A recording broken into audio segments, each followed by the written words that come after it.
plus ici que j'entends les retours. Voilà, et bien nous allons commencer ces rencontres, parce que c'est pour ça aussi que vous venez, n'est-ce pas, dans les foires du livre. C'est pour rencontrer des éditeurs, rencontrer des auteurs, rencontrer des gens de manière plus générale. On va commencer avec, alors, vous allez me dire tout de suite, à Marie-Lise Moreau, si j'ai mis dans le mille, on va commencer avec de l'héroïque fantasy.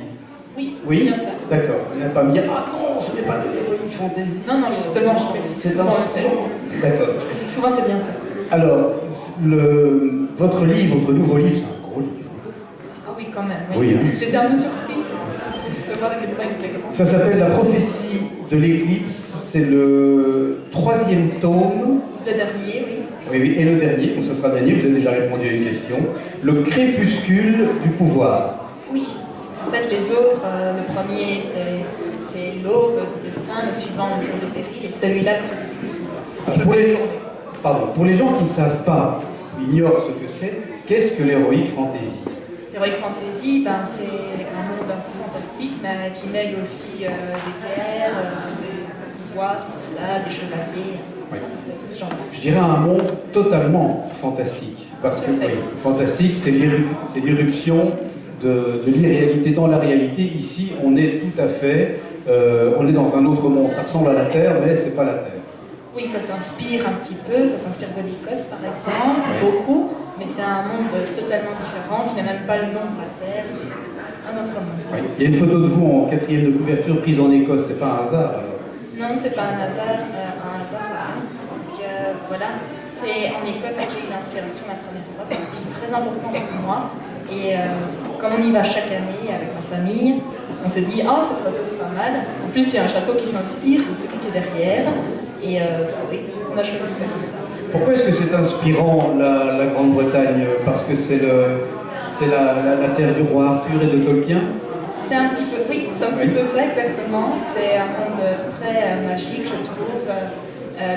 Tout ce qui est gaélique, tout ça, les paysages, c'est très inspirant. Je trouve plein de ressources là-bas. C'est vraiment important. Et ça correspond tout à fait à ce qu'est l'heroic fantasy, c'est-à-dire de l'évasion. Exactement, c'est un petit peu ce style-là. Alors, qui dit roman fleuve, est-ce que Tolkien, justement, est une référence pour vous? Est-ce que c'est à cause de lui? Est-ce que c'est à cause du Hobbit, du Seigneur des Anneaux Pas spécialement, Non. j'aime bien, mais ça m'a pas spécialement inspiré. C'est totalement différent, je trouve. Non, moi, ce qui m'a un peu inspiré, si je peux dire, c'est Harry Potter, que j'ai lu quand j'étais petite, et ça m'a lancé dans ce monde-là, si je peux dire comme ça. Mais c'est quand même assez différent, c'est-à-dire c'est un autre style, il n'y a pas vraiment d'inspiration, j'ai fait un peu au feeling ce que je pensais, je l'ai écrit, j'avais des idées, et puis j'ai tout mélangé, et alors ça faisait un... Il y a toute une généalogie de personnages, toutes sortes de personnages, forcément, parce que c'est de l'heroic fantasy, il y a des elfes, il y a des lutins, mais il y a un personnage principal. On va en arriver au pitch. Oui, exactement. Alors, c'est Gwenaël.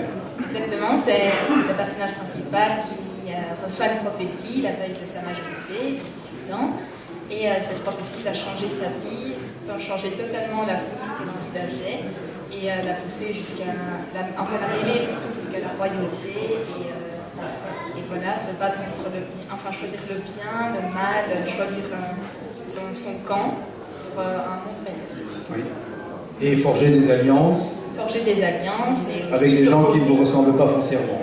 Tout à fait, on se demande un petit peu où on va et elle doit s'opposer à sa famille, c'est ça aussi, c'est difficile, et choisir un petit peu vers qui s'orienter.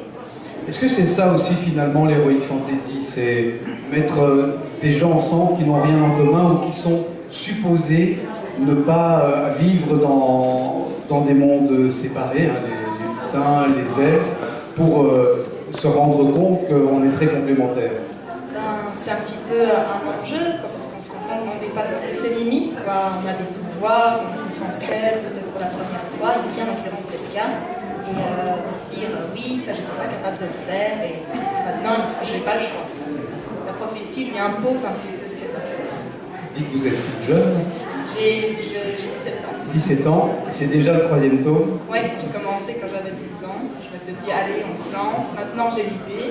Si j'y vais pas maintenant, je le ferai jamais, ou alors ce sera trop tard. Alors, je me suis lancée, j'ai continué à écrire. C'est un peu mon hobby. Après l'école, quand j'ai fini mes devoirs, je fais ça. Oui. Et j'adore. Franchement, je ne peux pas m'arrêter.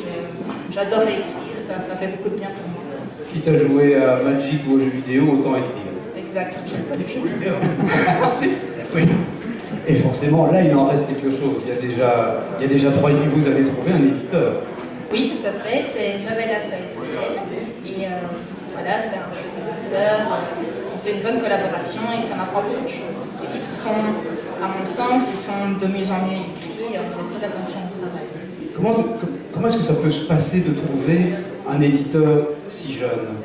Oh, ça prend beaucoup de temps. Oui, c'est l'âge de galère quand même. Oui, il ne faut pas désespérer parce que voilà, j'ai beaucoup cherché et puis ce sont des gens de ma famille qui m'ont dit ah, il y a Novelas ASBL, pourquoi tu n'essaierais pas? Je m'en ai montré l'éditeur, j'étais petite, si je peux dire comme ça, je me disais petit, est-ce qu'il va m'accepter? Et puis à Noël, pour moi c'est magique comme ça, il m'a dit eh ben Marie-Lise, on va travailler ensemble et depuis on n'a pas arrêté, il vient chez moi, je le supporte, il me supporte et on fait une bonne collaboration. Et voilà, maintenant 3 tomes, on travaille ensemble. Et les salons, je suppose, les salons, les rencontres, il y a déjà une communauté de lecteurs?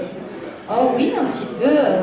Les gens autour de moi, mais aussi à d'autres personnes. Il y a même certaines que je n'ai jamais vues. Je fais petit à petit, ça se propage, et puis ça se fait connaître. Hein. J'ai quand même que 17 ans, donc ça va venir. Mais ça commence déjà à bien se passer. Est-ce que ça se passe aussi sur Internet? La rencontre avec les lecteurs, etc. Est-ce que vous recevez des messages, du courrier? J'ai un blog où j'ai parfois un petit peu des messages, ouais. Sur Facebook. Moi, je poste de temps en temps des trucs. Mais je ne suis pas encore super connectée. Il faut que je me mette d'ailleurs. Ça va venir un petit peu. Je vais faire un peu plus. Sortir un peu de l'heroic fantasy pour rentrer dans l'Internet. Voilà. Je ne suis pas encore super connectée. L'Internet, la science-fiction du passé, mais c'est aussi le présent. Merci beaucoup, Marie-Lise. De rien, merci. Alors vous êtes en signature sur votre stand qui se situe à droite. Avec un monsieur indien, je suis à côté de lui et vous pourrez venir me voir si vous voulez un peu plus d'informations. Merci beaucoup et bonne continuation parce que je suppose que c'est une vocation, ça va continuer. Je pense pas que ça va être. Merci beaucoup.